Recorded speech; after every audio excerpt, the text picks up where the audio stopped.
So what's next for the Clippers, right? What's next? Like, honestly, if I was Steve Ballmer and I had stupid money like that, I would have told Doc Rivers in his face right there and then, you're fucking out of here, bro. Like, how the hell do you blow up that lead for the Clippers? How the hell do you blow multiple leads? It's a fucking joke. I've had enough of this shit, blood. He needs to fuck off, blood. I'm done with this shit, Rob. The man's a fraud, blood. I've been saying it for fucking months, blood. And people need to open their fucking eyes, blood. It's done. He's finished. He's finished, blood. He has nothing to give for the club. He's extinct. He's finished. He's fucking finished, blood. Nah, blood. Nah, fam. Get him out, blood. For the Clippers. Doc Rivers holds the record in Game 7 losses, bro. Right? He is 0 for 8 in Game 7 situations, right? That shows you he's a bad coach and he makes bad adjustments, right? I mean, just by going back to the Boston Celtics, right? Big three. To win that first title in 2008, all of a sudden, Doc Rivers is an elite coach, right? 2009, Kevin Garnett gets hurt. They get their ass beat by the Orlando Magic, right? Dwight Howard fucking straight murdered their asses. 2010, KG comes back, right? The Celtics are up 3-2 in the finals. And then the Lakers came back to win it all, right? And even Phil Jackson said it best, like, hey, this guy is known for blowing 3-1 leads, right? Or he's known for blowing fourth quarter leads. This team has lost more games in the fourth quarter than anybody in the NBA. They know how to lose in the fourth quarter, all right? They're just showing us that right now. So, we're not out of it yet. This is why Phil Jackson's the GOAT, bro. I mean, my God. This dude's a master of adjustments. He's aware of everything. He knows what to say to his players to motivate them, right? You got Doc Rivers just clapping and shit. Like, he's clapping, like, oh, come on, let's go. Bro. Doc Rivers got to be one of the most overrated coaches I've ever seen, bro. You just riding the coattails of that 2008 ring. Thinking, like, man, like, you thinking you did something, right? You thinking you did something, bro. I mean, just think about it. The Lob City Clippers, right? Why did they fail? They failed because of adjustments made. Terrible adjustments, right? They failed because, they didn't want to improve as much as they could, right? I mean, injuries aside, they didn't really want to improve as much as they can. I mean, Doc Rivers was the GM and the coach. That really never works, dude. Rarely does that ever work. Like, I don't even think Pop is like GM and coach during his year with the Spurs when Duncan was in. I don't believe so. I think he stepped down from the GM to coach. And, like, rarely does that work. Like, I don't even remember, like, being a case of it working. Like, maybe Pat Riley. Like, Pat Riley in the 90s, like, Miami Heat. Maybe that, right? And, people who give them too much control from the focus, like, dude, like, you need to take a step back. Sometimes you need to take a step back. Hey, my expertise will be on this. Like, Tibbs, getting that GM and coach position. Like, it's just terrible. Just focus on one side. Stay in your lane, dude. Stay in your lane, right? And, Doc Rivers giving that contract to, his son, Austin. Like he was like straight up gonna be out of the NBA until he came to on the Clippers. Like that goes to show you right there, like, dude, like your self interest is overweighing the interest of improving the team, right? Like, why would you give your son a chance to stay in the NBA and improve his skill when you should be focused on your team? Like, like, dude, that right there shows you why CP3 hates him. I'm pretty sure Blake Griffin hates his ass, right? You know, just then Josh Smith was talking mad shit about him early. He hates his ass, right? I think Big Baby Davis was talking mad shit about him. Like a lot of stuff was that, right? Like, dude, like this guy doesn't have, a disciplined culture. These players are undisciplined, and he's. I feel like he has feels like he needs players like that, big loud players, in order to get the locker room presence under him. Like get that Kevin Garnett, loud ass. You got CP3's loud ass, talking mad shit to everyone, and then you got Patrick Beverly not talking shit to everyone, right? So he needs like loud personalities to like control the locker room, because it seems like he has no control whatsoever. Like, I mean, these dudes look undisciplined under him. Terrible offense, terrible defense. Like, they have the most potential in defense, and you just didn't see that whatsoever in the playoffs. So, for him to stay goes to show that either one, it's a smokescreen, and he shouldn't.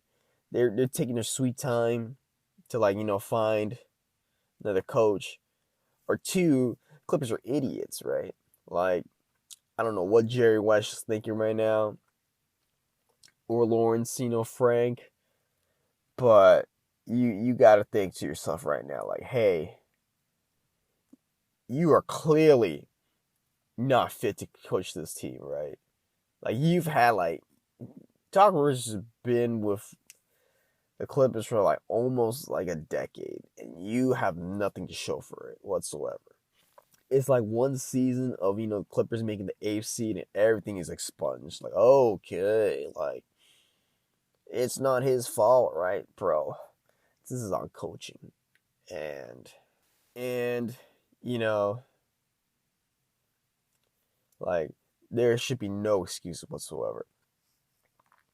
There's no excuses for what Kawhi Leonard played and Paul George. Just about everyone, right?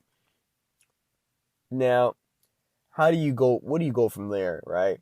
If you're gonna keep the fucking coach, I don't believe you should, but you need to get rid of all the assistants, revamp everything, because that was some trash offense and that was some trash defense, right? I mean, these dudes were so talented. This Clipper team was so talented. They basically walked to the second seed, right? That's how talented this Clipper team is.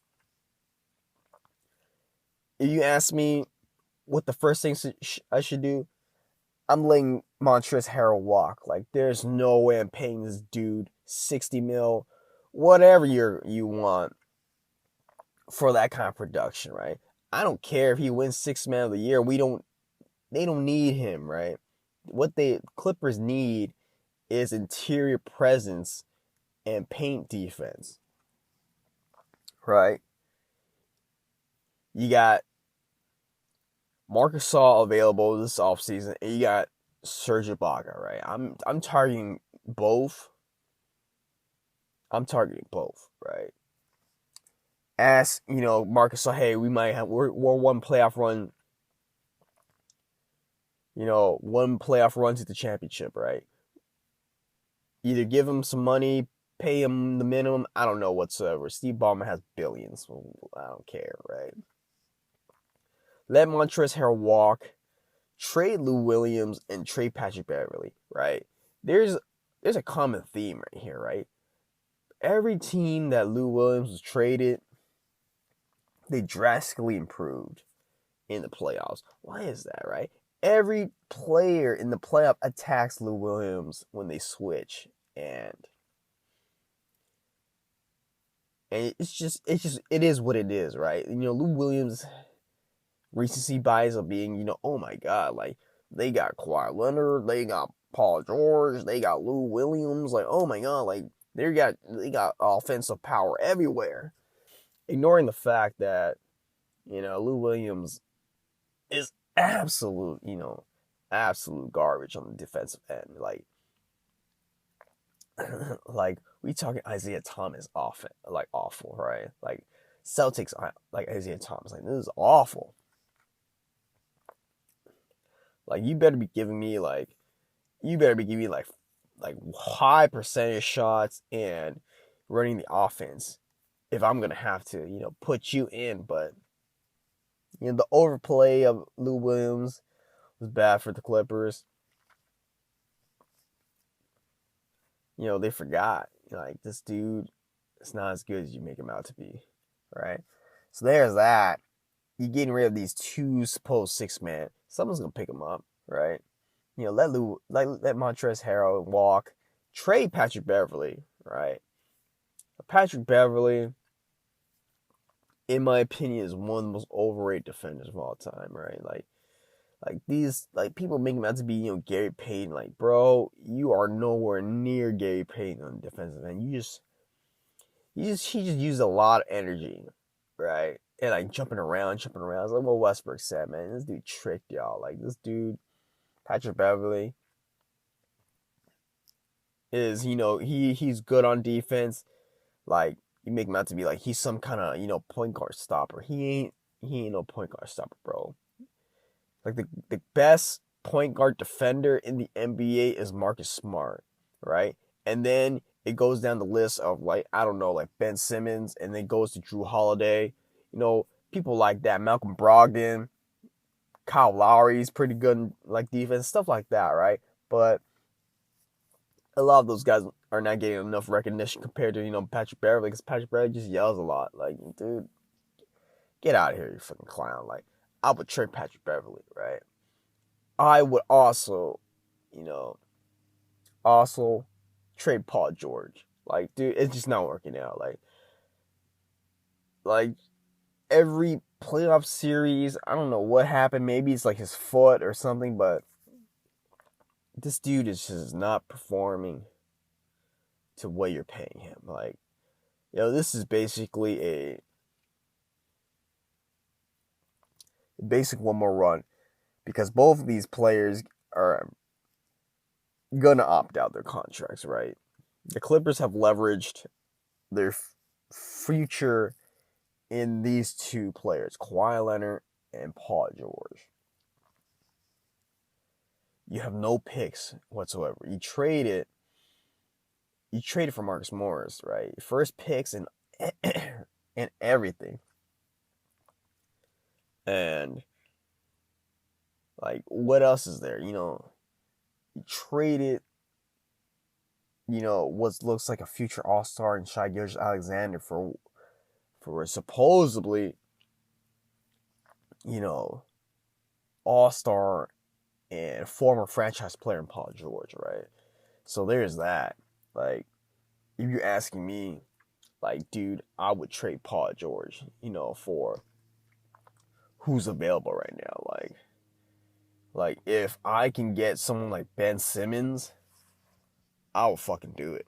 Like, easy. Like, if I called up Philly right now and said, hey, you're in cap space hell right now. Yeah, Ben Simmons, you got Joel Embiid, you got, Al Horford's corpse ass, right? He looked washed up. You have Tobias Harris, you're paying like Josh Richardson like a bunch of money. And you're stuck with this team. Like you're like a first round exit team of that amount of money tied into those players. You have no bench whatsoever. You just fired your coach, right? How about this? You give me your elite point guard, and I'll give you an elite two-way player, right? Because you basically, you basically just fit, Paul George in that system, it improves. It basically solves two problems for both teams, right? It improves shooting and spacing for the Sixers, and now, Embiid gets more leeway in the paint. Paul George will be spreading the offense and providing more spacing of what is needed, right? Because Embiid's averaging what, like, 25. Simmons was averaging like what, 15. Tobias was averaging like 18 or something. I mean, and the offense was terrible, but here you go, you get it like a 20, potential 20-point per game player in Paul George playing elite defense. You want to keep the same perimeter defense that was great for the Sixers, and then you transplant, what the Clippers have been lacking was a playmaker, right? An elite playmaker in Ben Simmons. Put him in the point guard position. Kawhi gets shooting guard, small forward, whatever. Who's a small forward on this team? Or you put Shamot, you put Landry Shamet in, shooting guard. Kawhi SF. Marcus Morris, power forward. And, maybe on center, free agent, Marc Gasol, Ibaka. You go from there, right? What this Clipper team lacks is, because they're disciplined, they're just people with too much roles. And, that's the problem with, certain teams. Like, they have just too much talent where it's like, okay, certain players just don't have solidified roles where they can focus on, right? Yeah, for example, you got like Lou Williams. He has to run the offense. Has to score and whatnot. And he's got to take a step back sometimes. Like, all right, you don't got to run the offense and like stuff like that. Just score. So helps out. Ben Simmons gets like a fresh start. Away from the Sixers. They got youth right there. He's locked in his contract. Clippers can basically determine if Kawhi wants to go one more run with this team. If he opts out, because that's the main question. Like, the Clippers are basically screwed, where they're just gonna have to tank like every year, and Doc Rivers gets fired, and it's gonna be too late. So there's that. But that's just what I'm thinking. I don't know if they would be able to trade Paul George. I'd do it in a heartbeat if it was Ben Simmons, but we'll see. But they really need to revamp everything. Like, they need to revamp, make things easier. Not this ISO play like they always do. As of late, like, yes, Kawhi was doing a lot of those, those so-called, Paul Pierce sets in the mid-range and whatnot. But they just need a total revamp of everything, because once you blow a 3-1 lead like that, like, you need a total revamp of the team. I mean, just think about every teams that blown a 3-1 lead, right? You got the Warriors of 2016 Warriors. They blew up their team, right? For those of the people saying that Kevin Durant joined 73 and 19, he did not, right? Like you would think that 7-3 and 19 had like a bunch of players like Harrison Barnes, had like Bogut, like other players. They really just kept like a core of their 6 players, and they took a bunch of minimum contracts, right? That was basically Kevin Durant joining, and they revamped everything. So Steph Curry, Klay Thompson, Draymond Green, Kevin Durant, Andre Iguodala, Sean Livingston. I mean, that's basically it from what I remember, right? Those are like the core players from the Golden State Warriors. Like, everyone's gone. Bogut's gone. Barnes is gone. Barbosa's gone. Spades is gone. I mean, who else was there? Who else was on that team from the 2015 times? David Lee was gone. Like these revamped everything, because if they run it back, which is I think is a big mistake. If they run it back, they're gonna lose again, because mentally they're broken already. Like this team mentally is just out of there. They fucked up real bad. The 3-1 lead. You go back to the 2006 Lakers when Kobe blew that 3-1 lead, right? You know, a lot of people give like a lot of leeway. Like, oh, all right, you know, he had Smush Parker, he had Chuck Yaginson, he had Brian Cook, he had Chris Mims and all that shit, right? 2 seasons later, they revamped everything. They got Marc Gasol, they got Trevor Ariza, they got Derek Fisher back, they got who else they got? You got Lamar. Well, they kept Lamar, but you get my point, right? Whole new identity of players on the team, because you don't want this stuff lingering on for the Clippers. Like, oh, like, you know, like, you don't want the same players coming in the next season thinking like, oh, you know, dealing with all that antagonizing, like, you know, insults and stuff, because, like, you know, wears you down mentally, right? Wears you down. So, you know, once these Clippers get a new identity, that's when, you know, all right, you know, let's get it. Let's go, right? You keep Kawhi, I guess you keep Paul George, and just revamp everything. Like, change everything, because they need new fresh faces, basically. And hopefully, you know, Lawrence Franks and, you know, Jared West, you know, comes up with like trade ideas of like certain players, right? Because, you know, it's what's needed right now for the Clippers if they really do plan on winning a championship. Because they have one shot, and it's one shot only. One shot only. I mean, you know, Mike D'Antoni's available as a coach. Like, you know, say what you want about Mike D'Antoni, but at least this dude can get, you know, out a lot of, you know, his players, and he's been to the Western Conference Finals multiple times. Doc Rivers hasn't even sniffed the Western Conference Finals. If you can maybe pair out Mike D'Antoni with Nate McMillan on the defensive side, you know, just you know, let him go from there and fix the offense, right? Just fix the offense.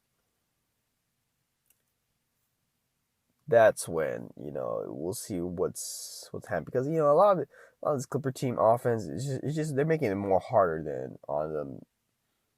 than it should be, from what I've seen in the NBA bubble. And,